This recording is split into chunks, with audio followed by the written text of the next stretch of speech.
na parang gusto lang ni Trump na i-push si Powell mag Trading crypto, especially with leverage, is extremely risky and you can lose your entire portfolio. This is not financial advice. This video is for educational and entertainment purposes only. Be aware of scammers impersonating us. If you can't find it on this YouTube channel, it's a scam.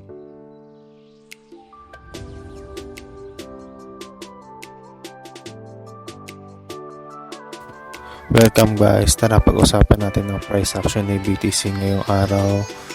Bali, kahapon medyo maganda ang nangyaring galaw ni BTC. Bumalik tayo dun sa immediate support natin dati, pero ngayon parang na-reject tayo. Parang babagsak pa tayo ata doon, pero let's see mamaya sa US market. Ayun lang, paalala ko lang, this is not financial advice. This is only educational purposes or entertainment purposes only. Ayun lang guys, gusto ko lang magbigay ng insight and mga ideas about sa crypto, forex and stocks. Bali, andito tayo sa chart ni BTC. Kahapon nangyari, galing tayo dito, then nag-pump tayo pataas. Medyo maganda yung nangyaring market dahil ayun nga, diba, sabi ko sa inyo kahapon, kumapal yung liquidity natin sa taas. Ibig sabihin, maraming nakashort. Ang ginawa ng mga market maker, inubos yung liquidity doon sa taas. At least kahit paano nag-pump ang price ni BTC. And then, still waiting pa rin tayo dito sa pag-cross ng 50 tsaka ni 200. Let's see kung ano mangyayari in the near future. By the way, may nakikita ako sa chart natin possible falling wedge to guys ito nakikita ko ngayon dito. Hindi na siya nag-plug, bali ngayon mukha siyang falling wedge. Then ang falling wedge, diba guys? Ang falling wedge is a bullish signal yon in the long term. Pero let's see, hindi natin pa masabi ngayon. Pag kinocompute ang falling wedge ay from the top 10 to bottom. And then possible mag-pump tayo all the way. So, sabihin natin dito. O, revisit ulit yung 109k natin kay BTC. Let's see kung magpa-play out to. Then kahapon nangyari, na-reject tayo dito pa rin sa diagonal resistance natin. Di tayo nakatagos. Let's see kung magpa-play out tong rising wedge natin. The more na bumabagsak siya, the more na nagiging bullish siya. Kung mag-break siya sa upside, kung downside, let's see, medyo maaga pa para sabihin, pero wait natin yung next candle kung anong sasabihin sa atin. Pero at least kahit pa paano nagpakita siya ng bullish trend sa atin ngayon. At least kahit pa paano may nabuhayan tayo na may possible na reversal mangyari. Let's see, pag tumagos tayo dito sa diagonal trend natin, at least pwede kahit tong i-swing trade tong diagonal. Kumbaga gagawin natin ang trade ka. So depends pa rin sa risk management nyo, ganyan Then at pag ganun ang labas, sana wag yung ilalim, pangit yun ganun nung possible. Pero kasi hindi ako sanay sa breakout trade. Mas gusto ko pa rin yung confirmation ay maganda. Kayo guys, kung anong possible na diskarte nyo, pero possible sa rising sa falling wedge, maganda siyang i-trade, kaso hindi ako sanay. Ayun lang. And then pakita ko to sa inyo yung ating flow chart. Bali, itong nakadilaw dito ay si BTC. Then, ito yung ating US 10Y, yung yield natin. Then, ito yung Nasdaq. And then, yung S&P 500. Kahit papaano dito sa chart, nag-hold pa rin si BTC sa ating, hindi katulad nung iba ay tumulo talaga ng mga araw na yun. At least kahit papaano, at least hindi ganun kalalim ang tinagos ni BTC. Hindi katulad ng Nasdaq, S&P 500, malaki ang minagsak.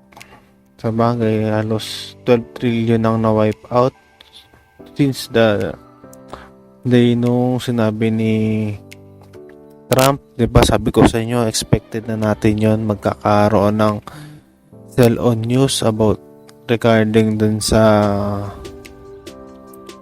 tariff na ibibigay ni Trump.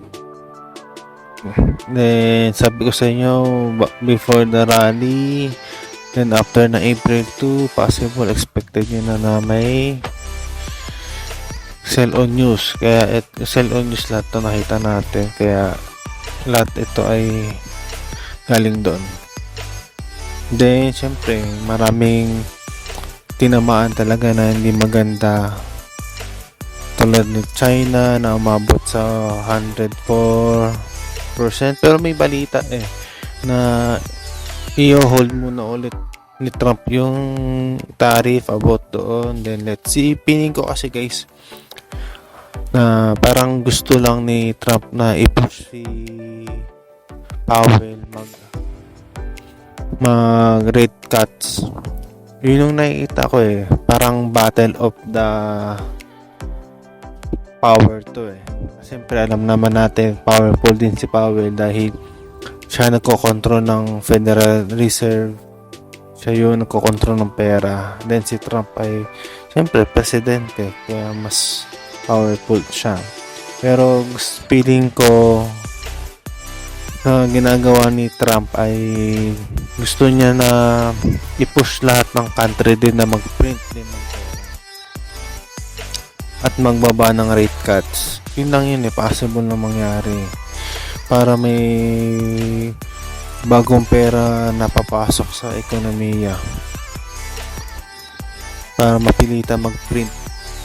Yun lang yung piling ko, pinupush lang ni Trump si Powell na magbaba ng rate cuts. And then sa news natin ngayon, wala masyado kasi ito pa rin yung White House Economic Advisor Asset say bond market may have contributed to a tariff decision but did not cause a panic. Tapos European Union seek to purchase more gas from US, citing Trump tariff pressure. The Chinese seller on Amazon to hike price or exit US market as a tariff price. Chinese yuan falls lowest level in 18 years. Still yung pa rin naman yun. Wala naman nagbago. Ayun lang. Tapos China say it is willing to negotiate tariff but will fight to the end if the US refuses to compromise. Ang tinitira ng China yung yung mga goods sa US no, hindi yung technology ang tinira nila Sabagay, good point naman din yun. Goods din yung tinira ni Trump sa kanila And then dito tayo sa CoinGlass 24 hours. Wait pa natin, possible kung may galaw mamaya. Ato parang tumitingkad tong area to. Sabihin niya pag tumingkad to, possible marami maglulong, and then gagawin ng market maker, i-liquidate yan lahat. Ito. Kaya mag-short yung price ni BTC. Ayun lang. Then sa 12 hours, tignan natin. Ayun, meron din pa rin naman sa taas. Let's see kung ano uunahin, yung ilalim ba o sa taas. Kasi possible baka mawala rin to or ito sa taas, then mag-dump ulit yung price ni BTC. Let's see. And then still waiting pa rin akong balikan itong areang to, guys. Yung naiwan nating CME gap dito. May CME gap tayo dito banda, dito ata. Basta dito yan. Yan. Kaya let's see kung magpapump doon. Kung hindi, tignan natin kung hanggang saan na nga abutin. Ayun lang. Wala naman masyado pa. Then let's see. Yun lang yung aking about dito sa ating at least kahit pa paano still holding si BTC na hindi bumagsak. Hindi katulad ng S&P 500 and Nasdaq. Malaki ang masyadong binagsak niya.